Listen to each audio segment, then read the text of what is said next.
Canning is one of the most practical and valuable skills you can possibly learn in the kitchen. However, this video isn't a canning tutorial, it's more of a big picture overview of the pros and cons of canning. The best way to learn how to can is to buy a canner and read the manual that comes with it, or be blessed enough to have a friend or loved one who can teach you the art of canning personally. In this video, I'm going to go over more of the whys rather than the hows.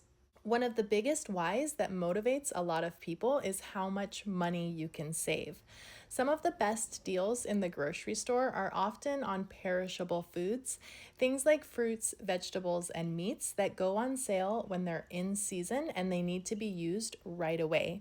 And having the skill to can and preserve those foods means you can take advantage of those sales, reduce waste, and preserve food when it's freshest and cheapest. Let's start with the cons and get those out of the way so that if canning isn't for you, I don't have to waste your valuable time and you can click out of this video. Canning does require an upfront investment in equipment. You're going to need jars, lids, and either a water bath or a pressure canner, depending on what you plan to make.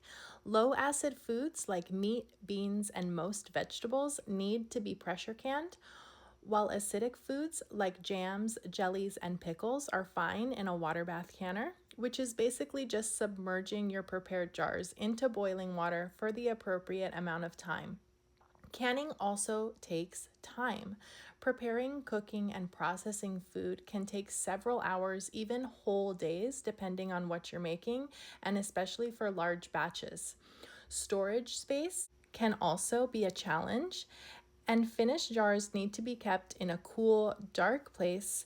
And finally, home canned foods are extremely heavy, especially if you're making large quantities, so they really aren't ideal for a bug out type of situation.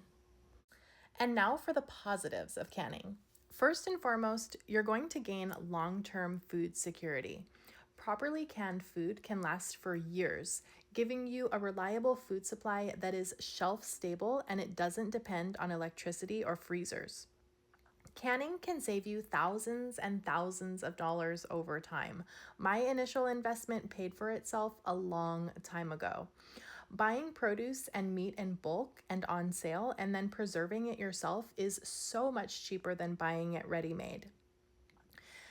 It can dramatically reduce food waste. You can turn garden surplus, leftover scraps, and bulk produce into shelf-stable meals instead of letting it spoil and go to waste.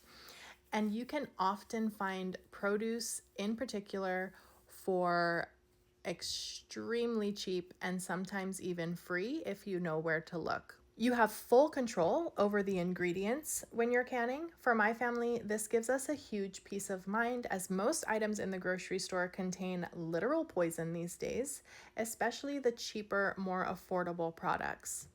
Home canned food doesn't contain preservatives or additives, just real, recognizable, whole ingredients that you have total control over. Home canned foods are fully cooked and hydrated. There isn't much you need to do except for heat and eat. And in a real emergency situation, this is exactly what you need. Canning builds self-sufficiency and resiliency. It's a sustainable skill that lets you feed your family from your pantry year-round. It takes time and effort, but it gives back in huge ways. It gives back in security, savings, and independence.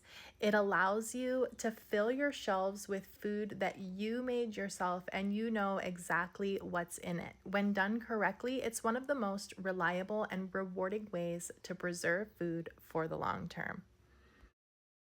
Thank you so much for watching today. Don't forget to like, share, comment, subscribe, and hit that bell icon so you never miss another video.